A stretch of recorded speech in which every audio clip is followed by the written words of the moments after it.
Hey everybody, welcome to another episode of Cash That. This is your host, Joe Delara. This episode is once again brought to you by our good friends at Props.cash. You know Props.cash, the absolute best in the business.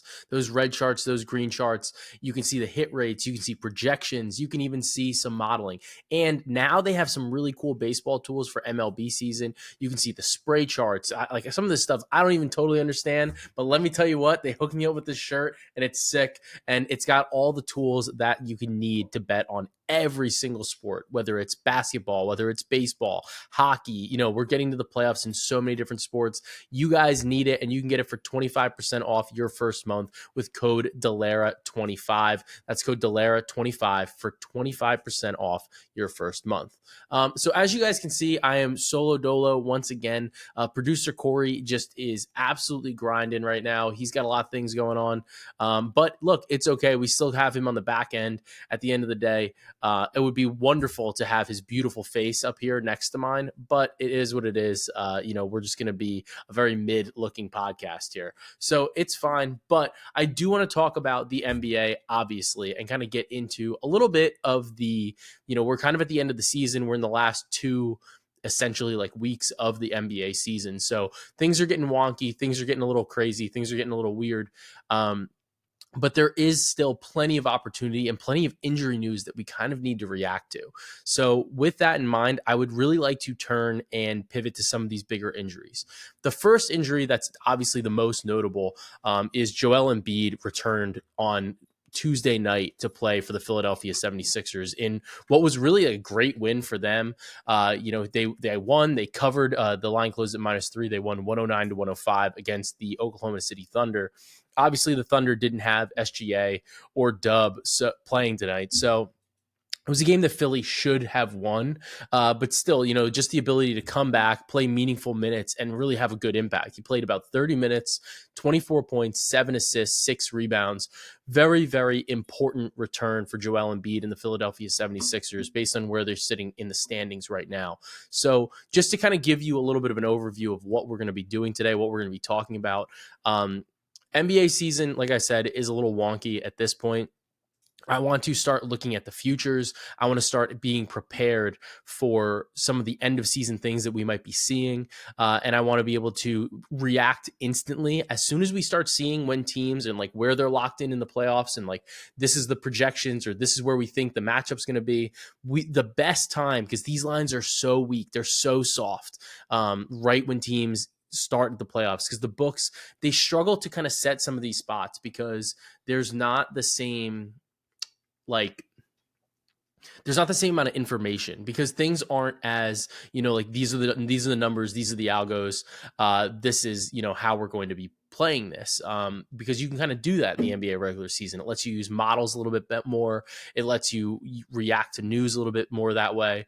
But in the playoffs, not only does that, it matters, especially maybe at the first game or two, but teams react, teams make adjustments, they change their rotations dramatically over the course of a series. They can change it many times, and that changes each individual game that we need to be looking at as well, and the different projections for the series. So when we look at that and when we're trying to look ahead, we want to be as prepared as we can from the ground level now. So that way, when the playoffs do come, we know immediately what to pounce on. We don't need to sit and react to the lines in terms of saying like, all right, well, this is what the line is right now. This is what it's telling me. How do I bet this? How do I make this actionable? We already know what we're looking for, because a lot of times those lines, they have openers and they're soft and they just disappear. So we're going to try to avoid that. We're going to try to be very prepared for that, because just locking in all that value changes your end game plan significantly. So that's what we're looking at here. And that's why I want to start with this Joel Embiid conversation, because if Embiid comes back and he's able to play, which it looks like he's able to play, like he played 30 minutes today. Obviously, that's not the same amount of time that he's going to need to play in the playoffs. However, if he's able to be like effective at all, right? come back, play meaningful minutes. This is going to be a huge spot for the Philadelphia 76ers, who right now, Basketball Reference has like a really cool tool that you guys can use for their playoff probabilities report. There's a couple different websites that have this, but I like Basketball Reference is the best. It talks to you about their SRS. It talks to you about the season schedule, where what they could finish at is the best, what they could finish at the worst, what their playoff projections, etc. Right now, if you look at the Eastern Conference, Miami got a big win over New York today. Just grifting with not calling fouls on Jalen Brunson, but like whatever, not the point. Totally is the point. But the Indiana Pacers currently sit in 6th. The Miami Heat are in 7th. The Philadelphia 76ers are in 8th. When we look at what the projections currently are for the Eastern Conference, there's a little bit of mobility for Miami and Indiana, and that's going to be the battle to really watch for. Indiana's 1 win ahead of Miami, but they have the same record in the loss column. And they're both 2 games ahead in the loss column of Philadelphia. Looking at the playoff probability report, they have Indiana at a 46.6% chance to be the 6th seed, Miami at an 18.5%, and then Philly at a 4.8%. Then Miami's favored to have the 7 seed at 31.8%, but then Philadelphia is favored to that's actually not even true. Philly is most likely to have the 7 seed. It's really interesting. Miami's is almost like flat. Miami's like first round seed is 31% at the 7 and 20.4% at the 8, whereas Philadelphia's is 48.8 for the 7. What I think is interesting about this is it feels like, and I have to read a little bit more about how exactly they do these calculations, but it seems as if it's projecting Miami and Philly in the 7 seed, but that Philly wins the 7-8 matchup, which then forces Miami into like a game against either the winner of Chicago or Atlanta, who would be the other teams in the play-in. Now, what I think is most interesting about this particular matchup here is that I think, and I've talked about this in a couple on like buckets, I've talked about this before, I think that Philly being in the play-in is like worst case scenario for the top of the East. It's also worst case scenario for these other teams in the play-in because they should just win. Like Philadelphia is a team, like if you go in and you wind up playing them, like you're probably going to lose if Joel Embiid's healthy. He's going to be by far the best player on the court. The dude is an MVP candidate, probably was on his way to winning a 2nd consecutive MVP this year. Dude is incredible, scoring more than a point per minute this season. That is insane. Getting that in the play-in tournament, Matt Moore said this. He was like, you're getting a 3 seed that's priced as an 8. I don't know if they're totally priced as an 8, but they're definitely underpriced. Right now, if you wanted to bet on the Philadelphia 76ers, you're really looking at a steeper number. So you're looking at Philadelphia 31-1 to win the NBA Finals, and to get them to win the East, you're looking at 12-1. So they've actually moved them up right now in the seeding, or in the numbers, in their odds, based maybe even just solely on this game, solely on the fact that they are making it, that he's playing, and that we're in a situation now where Joel Embiid is healthy. It dramatically shifts the East. If Philly, it dramatically shifts the East for a couple different reasons, because now these matchups with Boston's set in the 1 seed, Milwaukee's mostly set in the 2, but what it does is, if, let's say, Philly wins this first game, then they play Milwaukee. Milwaukee all of a sudden has a brutal path to the NBA Finals because you have a first-round matchup against Philadelphia 76ers. If Philly loses and they go and play Boston, Boston suddenly has like this team. It's like, you are the 1 seed, you have the best record in the NBA, and you get this matchup against the reigning MVP and Joel Embiid, which is just going to be like a matchup that you might have not seen until the conference finals, and you're getting that early. It shifts the dynamics of the Eastern Conference. And it's strictly because of the fact that Embiid is so good that when you really do look at the teams between like 3, 4, 5, and 6, I love the Knicks. Embiid is still the best player on all of those teams. It's not really close. So when you look at that scenario and you say like, okay, well, now this one side of the bracket just got dramatically like it dramatically shifted, and you're trying to avoid the 8 seed or the 7 seed. That's really a tough pill to swallow there. So we'll kind of have to see how it shakes out. I don't hate at this point seeing Embiid back, seeing him playing. I don't hate betting on Philly to come out of the East, but I think it still goes back to that other play that we put out a couple weeks ago rather, where we said, let's give out the Atlantic Division to win the NBA title, coupled with the Northwest Division, so you could get all of these teams for free. Like you were getting the Sixers and you were getting the Knicks for free, and that was like a huge reason why we wanted to take that. Because you got those teams for free. If Embiid comes back healthy, if the Knicks get up to health, it's like you got a free roll on 2 teams. Granted, it's a little bit at the Boston price, but it's included in the Boston price, and you're getting 2 extra teams. That bet's not really available anymore. Boston is as low as like plus 180 though. So like if you do want to take a Boston bet right now, I would definitely go and take that at Bet 365. It's still plus 170. I definitely would be looking at that. Either way, though, the Eastern Conference dynamics have gotten dramatically more difficult, and I'm very curious to see what these matchups are, because depending on who is playing who, these top seeds, I'm curious to see whether or not they're going to be favored in these matchups, where, maybe if we really look at it and we look at the matchup, we look at the health of these teams, they might be a top seed, but maybe they don't have the health and then they're an underdog. And then that can kind of change how and who these teams are playing, or, what the matchups are moving forward in the playoffs. So Joel Embiid's return, super significant. It didn't happen today though, but one thing that I did kind of expect, and I think should happen moving forward, and I'm curious to see if it's what's going to happen. The whole point to me when they traded for Buddy Hield was to play him in the Embiid minutes as an outlet. And what I mean by that is, I thought that they would be having him patrol on the perimeter because it makes it much more difficult to double Embiid. His defensive deficiencies are masked by the fact that you're putting on like an all NBA caliber defensive player in Joel Embiid. And he's such an elite sniper from long range that those would be assists that Embiid could get. So but I think instead of playing Hield points or like trying to catch that falling knife, because I tried to do it last night or tonight, didn't really work out for me. Even though I did notice that Embiid was passing to him, he actually got an assist on a 3 to Buddy Hield. I think that maybe the pivot is still to go back to Joel Embiid assists moving forward when he comes back, because maybe there are some times where he's like, all right, I need to take it easy on the knee. I don't know if I have that explosion in me right now, but I know that I can facilitate from here. And that's one thing that he's gotten so much better at. He's gotten to watch a lot of film of these guys while he's been out.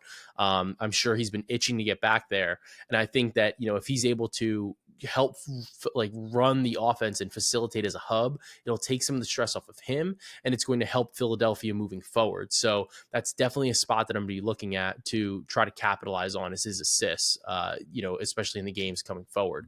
So Philly's schedule is interesting right now when we look at who they are playing over the course of the week. They played Oklahoma City. They play the Miami Heat on Thursday. They play the Memphis Grizzlies on Saturday, and they also play the Spurs on Sunday. The Spurs game is a back-to-back with the Grizzlies, so I'm curious to see if Embiid maybe doesn't play in both. Maybe he plays in one. But either way, these are pretty good matchups. The matchup against Bam is obviously by far the most difficult matchup for him. So we'll see, but I do still like the assist in that spot, given the fact that Miami does surrender a lot of catch and shoot opportunities to their opponents. So an Embiid assist bet on Thursday is definitely something I'm going to be targeting. Now, the other really important injury that we need to talk about is Kawhi Leonard. Kawhi Leonard, it was reported today that he is dealing with another knee injury. And when it seems to be like part of like the same type of injury that he was dealing with. So Kawhi, it's a right knee soreness. Tyronn Lue said that it kind of crept up on him after last game in Charlotte. He's not with the team in Sacramento tonight or last night because he went back to LA to get it worked on. Definitely concerning. They did start Norman Powell in his stead. So it's starting lineup of Harden, Powell, George, Terrence Mann, and Ivica Zubac.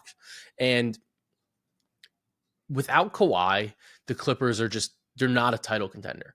I think they're a title contender right now with Kawhi. This is a major problem though. And it's just kind of one of those things. It's like, I've avoided betting on the Clippers. I haven't bet on the Clippers. I really don't have any money on the Clippers at all.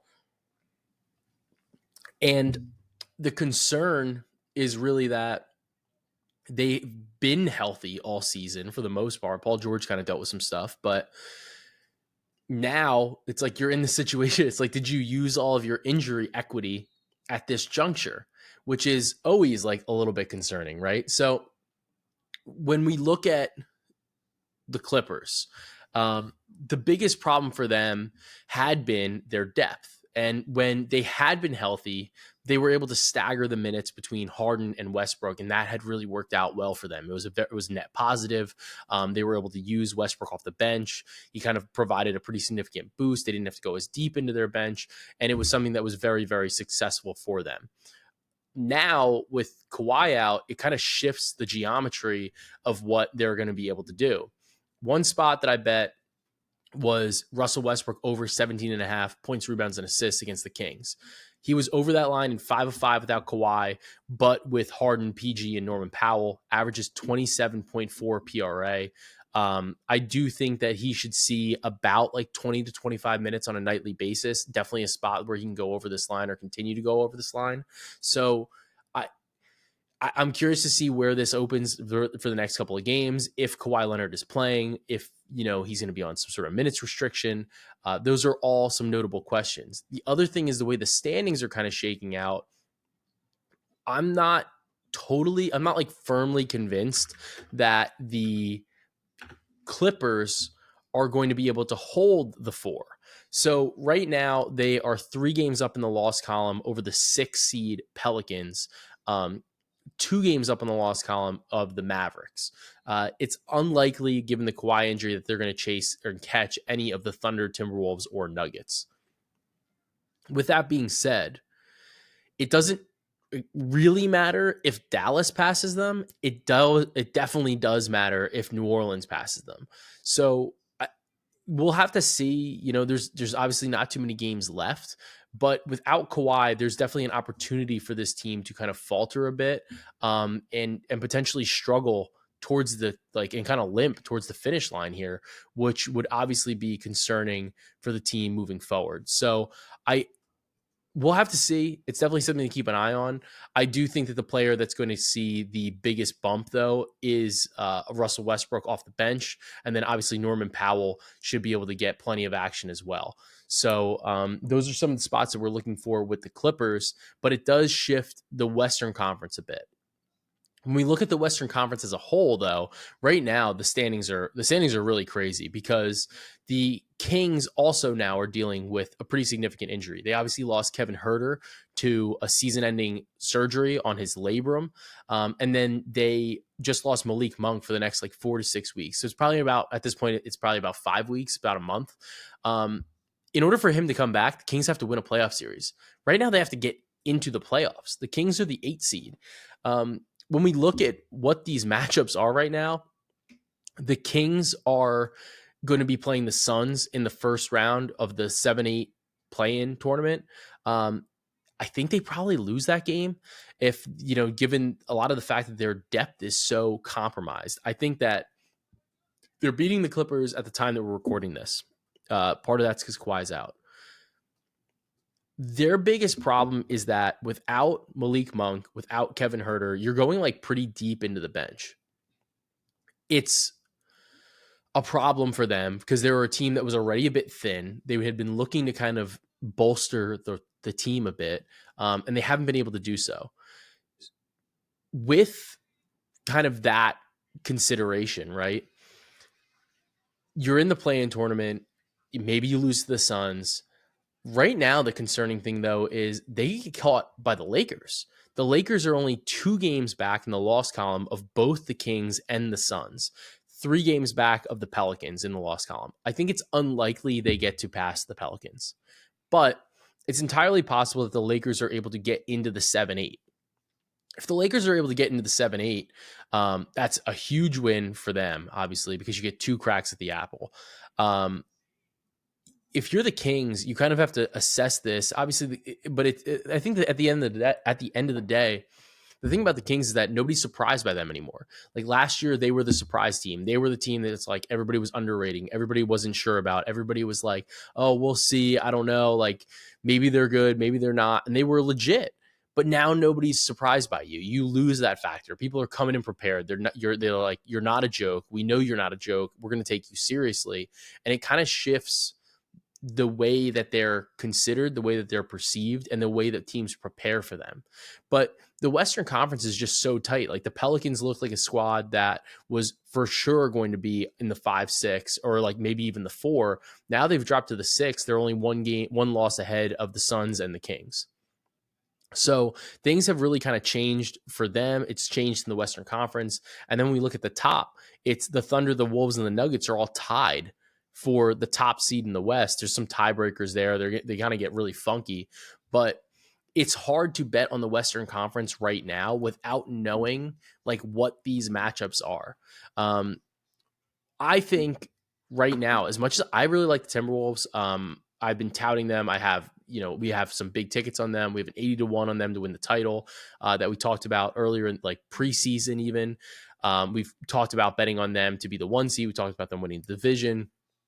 The biggest thing to me here, though, is that with the Minnesota Timberwolves, without Karl Anthony Towns, as good as, say, Naz Reid has been, you have to worry a little bit about the offense that they can generate. So depending on the matchup that they're in the first round, these teams at the bottom of the conference, they all have pretty electric offenses. Like the Pelicans offense is awesome. The Suns offense is awesome. The Kings offense is awesome. The Lakers offense is and, saying a little bit same with the Warriors. But at the end of the day, if you're Minnesota and you're playing one of these teams with these elite offenses, maybe it does get to be a little bit difficult for you moving forward in the playoffs. And that might be a team that I want to bet against in the first round. The same kind of goes with Oklahoma City. I really like what Oklahoma City brings to the table. I think that they are one of the best teams in the NBA. I think that what they provide in terms of switchability is something that a lot of rosters don't have, and it's something that a lot of teams can't really keep up with. And what I think is so interesting about them is whether or not, obviously, Chet can play the 5 in a meaningful way throughout an entire postseason. The reason I kind of am saying that, though, is the matchups. Like everybody keeps talking about, it's like, oh, like the Lakers are going to be a problem for them. The Lakers would be a team that they don't want to face. Maybe that would be like problematic for them because, Anthony Davis could kick their ass, like Jokic could kick their ass. There's so many bigs in the Western Conference. But when we kind of get into it, the thing about Chet that's so interesting is that Chet is able to stretch the floor. So does that make it, in a playoff series, is that something that these other teams need to adjust for? So it's like we keep talking about, it's like, well, the Thunder have to adjust because we can't like conceptualize Chet at the 5 in like a meaningful way in that type of series. But alternatively, is it that Oklahoma City's offense is so good and like what they can provide and what they bring to the table is so different? It's so dynamic that like these other teams with more traditional bigs are saying like, we don't really have something to stop that. Like, how do we stop that? What do we do to stop that? And that is, I think, the question that we need to be asking ourselves moving forward about Oklahoma City. It's not just like, all right, well, they're this young team. There's this new team that, maybe we don't know how to project. Maybe we don't know how they're going to do. And we should doubt them. Maybe we have to pivot off of that and say like, well, they've been really well coached. They have a lot of young talent. They would be in a position where they'd be like one of those teams that's like younger, different, that could kind of change things or shift things. Maybe that is the case. But at the same time, maybe it really is more of a question of what do other teams have to do to adapt to them? Like, because they have a guy like Shea who just is a bucket. He can get you a bucket in crunch time at any point in time. He can get to the rack. He can do whatever he needs to do. You got a guy like Jalen Williams who has just been incredible. He has a secondary, tertiary facilitator alongside of Chet, alongside of Shea rather, and he has the ability to create his own shot. He has the ability to guard multiple defenders. He's one of the best defenders on the team, or in the league even. And then you have a guy like Chet who is so insanely switchable. He can stretch the floor. He can block shots. He plays bigger than his size, especially because of the fact that he's skinny, is what I mean by that. Not about his height. Maybe that's the way Oklahoma City gets to teams, because they're just like, well, we're going to beat you by doing the thing that we know how to do. Like, we're going to try to bully ball you. But if Oklahoma City is so good at what they've done, like over the course of the season, maybe that's the pressure point. And teams are like, well, we're going to come in and do what we think we're going to do to you. But it's like, well, if you don't have an answer for Oklahoma City's game plan, all of a sudden I think that they're potentially a little bit undervalued in the Western Conference, as crowded as it is. So like when we look at the West, right now, Oklahoma City is still plus 550. I think that is potentially a touch short. But I think that the best way to bet Oklahoma City is going to be on a rollover basis. I think you're going to want to bet them each round. The reason I say this is I think that the market and the bettors are going to be a little sticky, especially if like Oklahoma City has a first round match against the Lakers. They're going to be favored, but they're probably not going to be favored by as much as they should be favored by. And a lot of that's going to have to do with matchup, and teams. People are going to say like, well, the Lakers have destroyed them. The Lakers have played them so good. They're too big. Sure. But I think that it's going to allow you to maybe get a better price in Oklahoma City early on, just based on the fact that that's their probable matchup. Right. So I do think that those are a couple things to consider when betting on Oklahoma City, when betting on the Western Conference. That being said, with Phoenix, like I don't have a ton of faith in that team. We watch their offense just explode every so often. I think that they're pretty likely to be in the play-in. When we look at this playoff probabilities report, Phoenix's most likely seed is the 7 at 34.5%. And that's definitely a spot that we should be considering. Oh, that's what it is. So that's their first round seed. As for the play-in seed, pre-play-in, they're at 32% for the 7, 33.5% for the 8. Basically the same odds as the Kings. Kings are 35 and 35. With a little bit less upward mobility. So when you consider a couple of those things, that seems to be the probable matchup that we're going to get in the first round. When these teams have played this season, it's been two mixed results. They split the season series. The Suns have won the two most recent, whereas the Kings won the two previous matchups back in December. So looking at this from like a recency bias perspective, like, yeah, like we should be looking at Phoenix. Especially I think given the fact that Sacramento's defense, not particularly good. The depth is a problem for both of these teams. But I think at the end of the day, like if you said like, all right, well, like I need to trust people to score. I need to trust guys to get me buckets. As good as De'Aaron Fox has been, he's like their one guy. Sabonis is not necessarily a scorer, whereas if you look at Phoenix, you have multiple options between Booker, Durant, and Beal. And in a one-game scenario, like I don't want to be in a spot where I can have my best guy just get completely shut down or locked out. So that's definitely the way that I would be looking at it. It's definitely a way that I would be considering it. So if it's a one-game playoff, I do like the Suns. And then I think that kind of sets up into a bad scenario for the Kings, because then you're looking at a spot where you're playing either the winner, or you're playing the winner of either the Lakers or the Warriors right now, or potentially even the Rockets. That would be a little bit of a surprise, but hey, you never know. It's definitely entirely possible. So the Western Conference, definitely interesting. I think right now, my favorite way to look at this is I still like Denver. I'm going to be looking to see where they are in the bracket. If they're the 1 seed, I'm probably going to be looking for a team to back in the 2-3 type of part of the bracket. Potentially Luka Doncic and the Dallas Mavericks. I think that they have just been incredible. They've been rolling. The defense is working. That's probably the team that I would be looking for in the bottom half, or so to speak, of the conference, but it kind of depends on where they finish. I also think that the Thunder could be worth some rollover bets. So that's definitely something I'm going to be looking for as well. So that's kind of how I'm betting, or getting prepared to bet on the NBA playoffs at this juncture. Next week, we'll have an even further examination of it, and we'll talk a little bit more about that, and talk a little bit more as we get a little bit more clarity in the way the standings are going to be.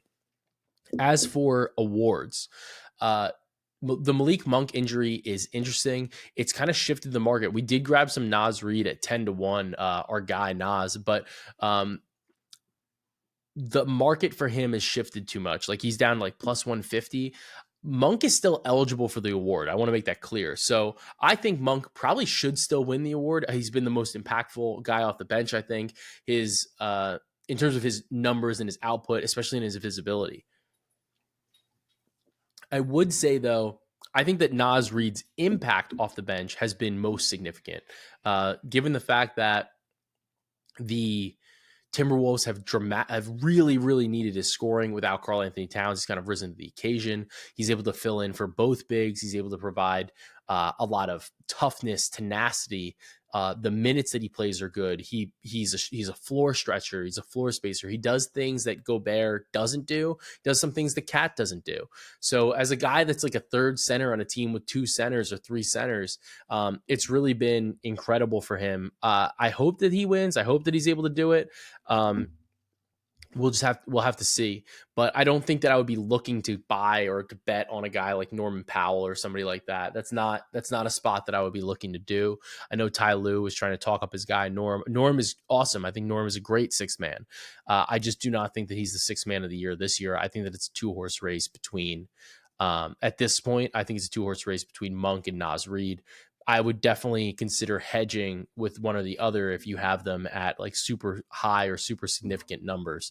Definitely something that I would be talking about, though, or thinking about. So that's definitely where I am with the 6th man of the year award race. I had another message here. I'm just going to scroll real quick because I had somebody asking me about some futures and some things that they wanted me to talk about. Let me get this question. Oh, it wasn't super specific, but it was just, wanted to hear some future talk on the Wednesday episode. So shout out, what's our guy, Shawners, 810 ETH, our guy over here. When we look at the futures market as well, I know like Birdman loves those like exactas. I know Matt loves those exactas. I'm not a huge fan of them, mainly because I think that I understand like the thought process behind it. It's like, well, if these 2 teams get here, then I would like this team over this team, and I can know that I can get a really good number on that. I understand the thought process of them. I just think that like I don't want to have a ticket that's just like dead because it's essentially a parlay. That's my only like reservation with them. I generally prefer, we get all these free bets back from like Threes Day or like the no sweat promos, like whatever. I like to just throw them on teams. I like to throw them at awards. I like to try to build a portfolio. So I try to bet on things where it's like, all right, well, like I think this line's going to go down. I'm going to put a free bet on it. Maybe it'll give me something that I can then do with it later, whether it's betting on the other team and kind of letting me free roll it, or, adding to the position, but it just kind of lets me stack up a position over the course of a season on a variety of different teams or angles that I like. So definitely would recommend doing that now. If I had to bet on one team to win the NBA Finals, it is still the Denver Nuggets. I think that Boston is really good. Boston's path, I think, is still the easiest path in the NBA to get to the NBA Finals. But at the end of the day, I really like what Denver is able to do. I think that they can really just flip a switch. I think that we've kind of seen them not like lollygag, not like lollygag around, but I do think that they have that extra gear. They've shown that on occasion. And just the fact that we've seen them be able to go into a playoffs, go through the entire playoffs, adjust, win, continue to find contributing factors or contributing players off their bench is just so significant. So I do like Denver still as my favorite to win the NBA title. Now, looking at the Wednesday slate, this slate is gross, guys. Like I just am not like I'm not happy with the slate. There's a couple good games though that I wanted to touch on, so I'm going to pull them up real quick. The best game on the slate, I think, is it depends. Well, I guess it depends on a couple things. I think the best game on the slate is the Thunder versus the Celtics. The Thunder are 8.5-point dogs on the road in Boston. When it's kind of a crazy number, but Shea and Dub both missed this game on Tuesday against the 76ers. I'm curious to see if that was to sit and just try to play Boston, try to see what they can do here. As a road dog, Oklahoma City has been pretty good. They're 7-5 against the spread, 7-5-1 against the spread. And as let's see, let's break this down on a. They're actually 7-6 straight up, so they've been pretty profitable. But overall, even as an underdog, they are 10-9 straight up, and they are 11-7-1 against the spread as an underdog. So they've been a pretty good team. They've performed very well as an underdog over the course of the whole season. My thing here is that as good as Boston has been, this is a game where I think the Thunder are going to get up for it. I can't play it until I know whether Shea and Jalen Williams are going to play. Otherwise, like I'm just going to light money on fire betting on an 8.5. And I do think that in part it's because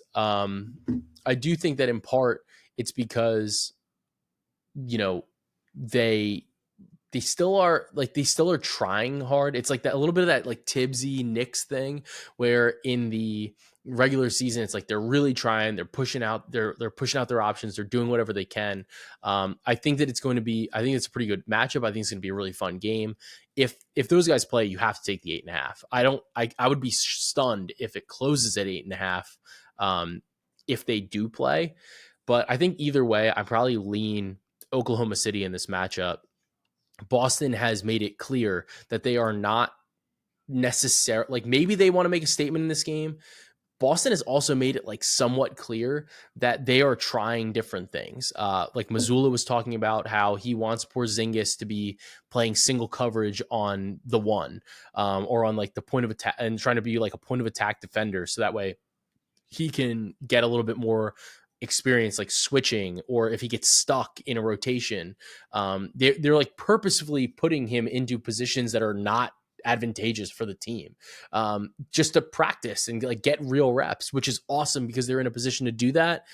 I don't think that it's awesome for betting on Boston that, like that's kind of one of the things that they're doing. Like they're openly saying like, hey, yeah, like it's awesome if we can win, way more important that we can test stuff. So like, yeah, like they're probably good enough that like, a lot of these games they can win and they'll just win anyway. But Oklahoma City is a little bit of a tougher task here. They just pushed Philly with Joel Embiid coming back, no Shea, no Dub, and they only lost by 4. I know it's a back-to-back. You're going to Boston. I don't care. I think that given the fact that those guys didn't play, this could be the spot for them. So I do lean Thunder plus 8.5, especially if Shea is in, especially if Jalen Williams is in. Looking at a couple other games that I was interested in, I'm definitely interested in a prop in Pistons Hawks. the Hawks being minus 12 seems like steep. Number one, the the bet that I'm interested in though is, and I know like in part it has to do with the fact that Trae Young has played in a majority of these games, but I do like Cade Cunningham over 24.5 points. He's gone over this in 3 of 4 games against Atlanta. He's averaging 28.3 points against them. He has hit this over the course of the season in just 42% of games, but he's gotten a little bit hotter lately. He's hit this in 3 straight with 36, 33, and 32 against some, weaker teams defensively besides Minnesota. So I do think it's a good opportunity for Cade here. I have him projected around like 26-ish points. And that kind of correlates with what props.cash has as well. They have him at 26.3. And Atlanta's defense, one of the worst in the league. It's better without Trae Young. At the same time, they still play with a lot of pace. So I do like Cade Cunningham to go over that total. The other game that I think is fascinating and I'm really, really interested in is the New Orleans Pelicans versus the Orlando Magic. Obviously, the Pelicans continue to be without Brandon Ingram. And one of the players that obviously really takes a big step forward is Zion Williamson. Zion has been dynamic lately. He scored 25 plus in 5 straight games. He has multiple 30-point games over this, and he's gone like kind of wild in some of these other like tougher matchups: Milwaukee, Boston, Philly, or Phoenix rather, Oklahoma City. He's had some really, really big games. One of the things though for Zion is he is in his usage has gone up in the way that he's facilitating the ball, the way that he's, what he's being asked to do. This is, I think, a really tough matchup against the Orlando Magic, who have a ton of bigs, ton of different looks you could throw at him. He's going to be like being defended by Paolo. He's going to have to cover Paolo. I could see a situation where maybe he gets a little bit tired, and I like him to go over 3.5 turnovers. In games without Brandon Ingram this season, he has gone over this in 6 of 10 games. Every single game he's had at least 3. So to me, the floor is there, and then you're getting one of the best defenses in the NBA in the Orlando Magic. Pace, obviously, a little bit of a different story. When we look at pace here, Orlando plays at the 5th slowest pace, but the Pelicans do play at about a league average pace. So they should still be able to maybe kind of pick up the pace or get out in transition a couple times when they want to. But it's definitely a spot for me where I want to take the Zion bet on over 3.5 turnovers, given just what his role is and how tough this Orlando Magic defense is. As for the game itself, I generally lean Pelicans in a lot of different spots. I think that it's a pretty good bounce back spot for them. But for this game in particular, they are sitting at 4.5 4-point home favorites. Looking at what we can kind of project here, I do think that this is a very tough spot for New Orleans against an Orlando Magic team that I think is like pretty adequately designed to defend them. I probably would honestly lean like an under here. I think that Orlando doesn't necessarily have the offense to kind of get into the teeth of a Pelicans defense. And I do think that New Orleans, I think, is better. I like the fact that they're home, but I do think that this is still a very tough matchup for them because Orlando is one of those teams that's uniquely, kind of designed and capable of lining up or aligning with the New Orleans Pelicans. So I think I'd be looking at an under. I'm going to be looking at that Zion turnover prop. And those are the two things that I would be looking for in this game. The final game that I think is or the couple games I think are of a little bit of interest, I might be taking the Wizards plus 13.5. The Lakers are traveling from Toronto, got to go through customs, got to go to DC. It's a pain in the ass airport. So 13.5 back to back. Maybe they wind up sitting a couple guys. Definitely a spot that I'm considering for the Nets and the Indiana Pacers. Depending on who the Nets put out there, Trendon Watford was awesome last game, cleared his 9.5-point line by a mile. We'll see if we get that again. I'll definitely be keeping an eye out for that. And finally, Look, Rudy kind of let us down a little bit, but he still had 14 rebounds against the Houston Rockets. It's a back-to-back.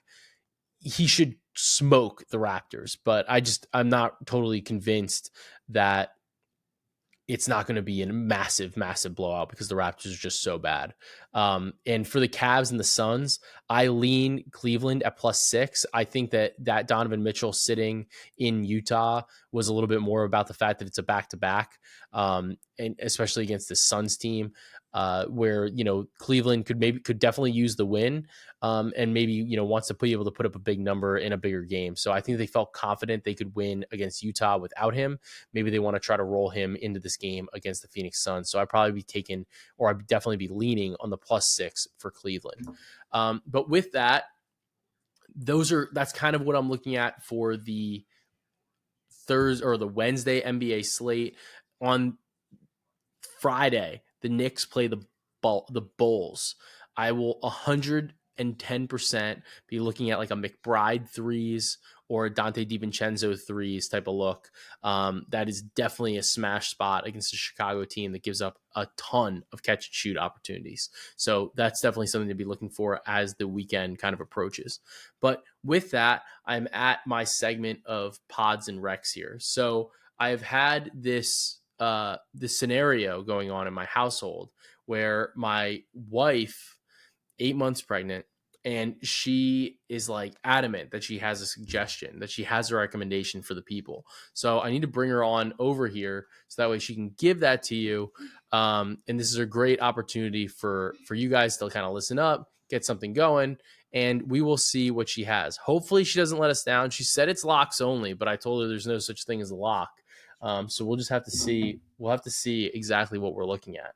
So tell me, what do we got here for the people? For anyone who's a husband to someone who's 8 months pregnant, my suggestion is to not recommend plus size clothing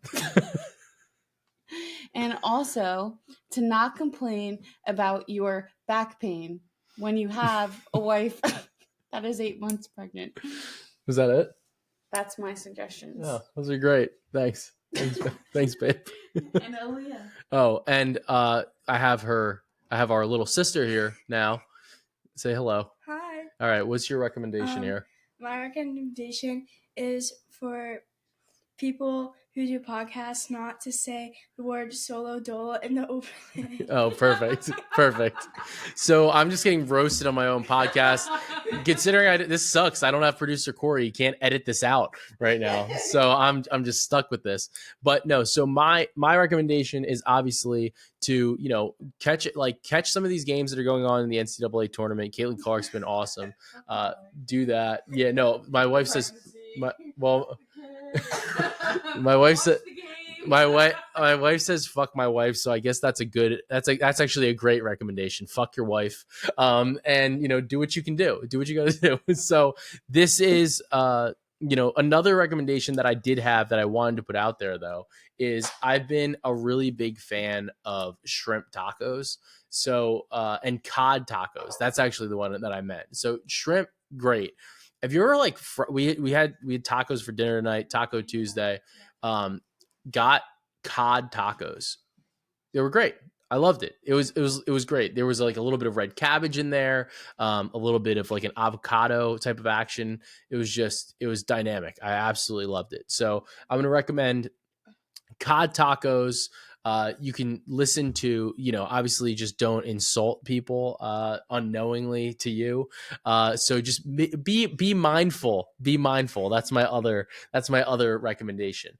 So while you're being mindful, while you're getting those cod tacos, while you are looking for plus odds, not plus size, make sure that you check out props.cash because props.cash is the number one prop betting tool in the business. You need it for MLB, NBA, NCAA, hockey, what have you. You need it. They've got it. You can find all your research tools there, and it's really easy to see charts, really easy to understand charts, and you can have it not only on your phone, but on your desktop as well. So like if you're one of those guys that likes to sit at your desk while you're at work, maybe, you got that second screen on the side, you can pop props.cash right over there. You can do your research. I'm absolutely not condoning this. This is not legal advice here, but if you have it on the second screen, you're not on your phone. So maybe, get your research done and then like just pop right on the phone real quick, put your bets in, call it a day. And you can get all of that for 25% off in your first month with code DELARA25 and props.cash. Once again, the best tool in the business. So when you guys are listening to this, obviously you're done now, but make sure that you have a great weekend and let's continue to cash that.